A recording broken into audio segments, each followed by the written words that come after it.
All right, today we're going to be doing education on alcoholism, also known as alcohol abuse disorder.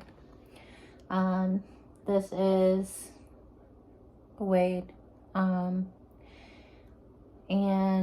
he was wanting some extra education over how alcohol affects the body, and how his sleep disturbance is affecting how alcohol and sleep disturbance runs together, how alcohol affects the heart, and maybe some treatment options.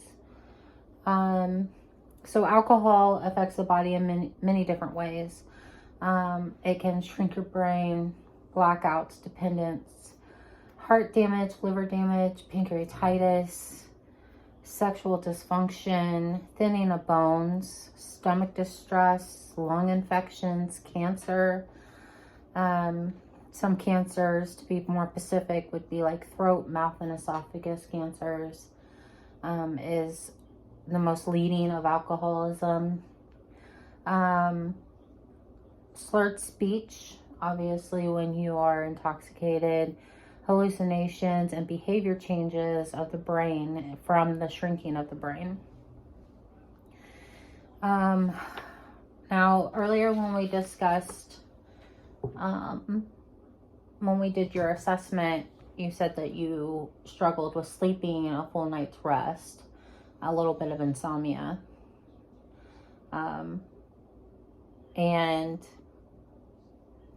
It actually is linked to alcohol, and it is linked, and several people do have this issue. Alcohol affects your circadian rhythm, and it just makes it not work right. It doesn't regulate correctly. It also can affect your metabolism and your immunity because you're not getting enough sleep at night. So you can actually get, as more you drink, the more tolerance you build up, your body is actually going to start breaking down. Your metabolism, your immunity, your energy, your sleep, your sexual drive, your cognitive functions, and your mood all will actually go down as your tolerance goes up. So it's actually kind of normal that alcohol kind of ruins your normal clock in your body.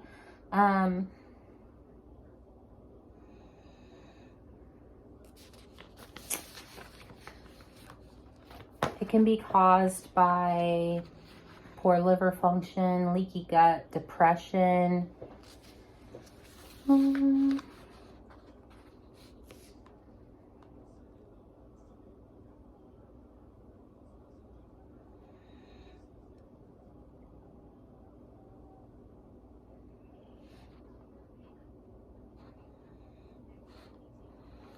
No, the body actually metabolizes alcohol differently at times of the day. It says that research shows that alcohol up to an hour before bedtime can reduce your body's natural melatonin up to 20%. Excuse me. And it actually affects your REM sleep. So you don't actually get into that good sleep that most people get into. That, and it's a diuretic. So you have to get up and go to the bathroom more.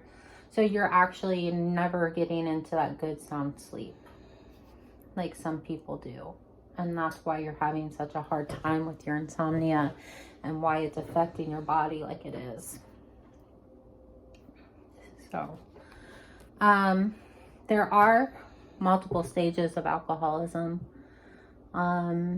So there is a pre-alcoholic stage, an early stage of alcoholism, a middle alcohol phase, and an end stage alcoholism. Your pre-alcoholic stage is just when you're young and you're drinking and social and not doing it on purpose, but it starts becoming more of a need. Signs of the pre-alcoholic stage would be relying on alcohol to unwind or relax, needing to drink to engage in social situation, and using alcohol to cope with uncomfortable feelings or emotions. The early stage of alcoholism, early signs of that would be regular binge drinking, blacking out, difficulties controlling the amount they drink, and swearing they'll cut back and stop, but having trouble doing so. And then there's a middle alcoholic phase. And that's when someone gets more involved with the drinking. A lot of people will refer to them as kind of lack of control of alcohol.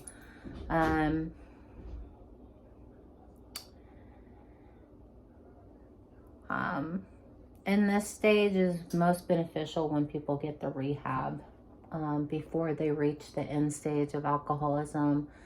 This stage is the easiest for someone to recover before they reach the end stage. The end stage, a lot of people will refer to them as functioning alcoholics. It's very serious. And it impacts their health, their relationships, employment, finances, and overall satisfaction with life. And usually at this stage, people need treatment as soon as possible, but it is very much harder on the person, and would need like in hospital, inpatient rehab, to be monitored to help detox off of the alcohol.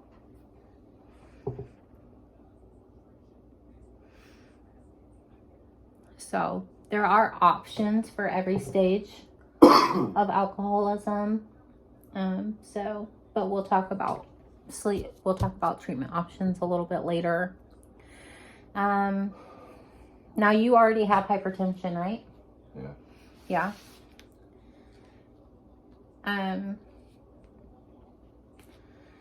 So hypertension actually can be caused by alcohol. Drinking over a long period of time, or too much on an occasion can damage the heart, causing problems including cardiomyopathy, which is stretching and drooping of the heart muscles, arrhythmias, which is irregular heartbeats, and stroke, and high blood pressure. So you already have the high blood pressure. So you just need to be really careful of those. It also, another big one for alcoholism is liver. Heavy drinking takes a toll on the liver and can lead to a variety of problems and liver inflammation. Stenosis or fatty liver disease, alcoholic hepatitis, fibrosis, and cirrhosis.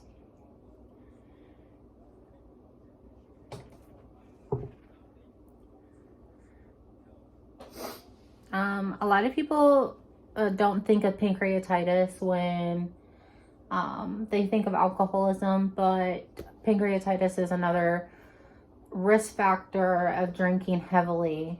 So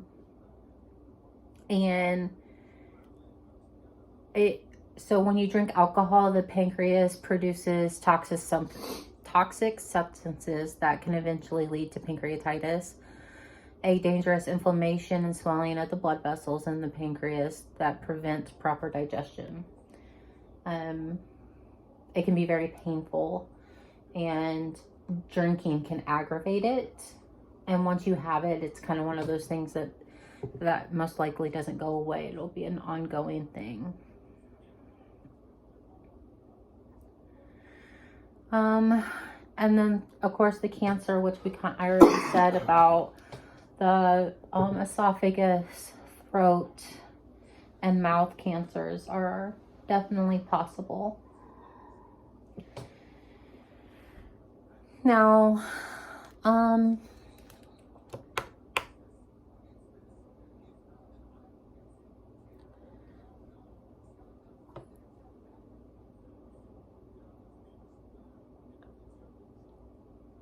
treatment options. I did find a couple of local treatment options for you that we could look into to help. We could care plan AA support groups with spiritual guidance. Lots of people have success with these meetings. Recovery counseling services.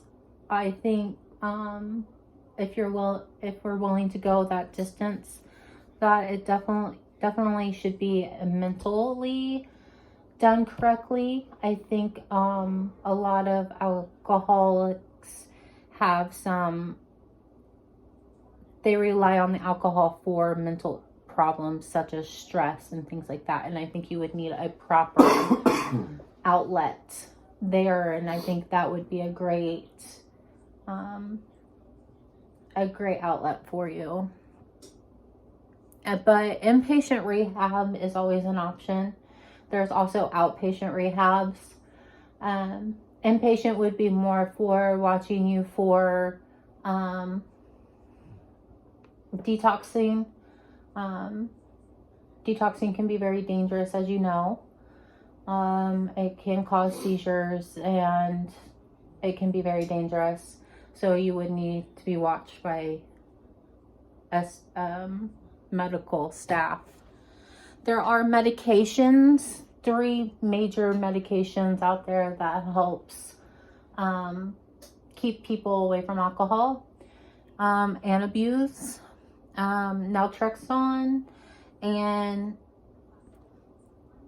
I might say this wrong and I apologize, Acaraprosate, and they are all FDA approved to help combat the urges of and cravings for alcohol.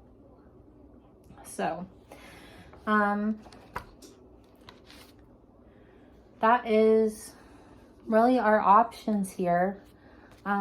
Here's a couple of grids. This is kind of how it affects your body. And then here's something about that sleep and alcohol information that I was giving you. And we can look over that, and thank you for listening. Yep.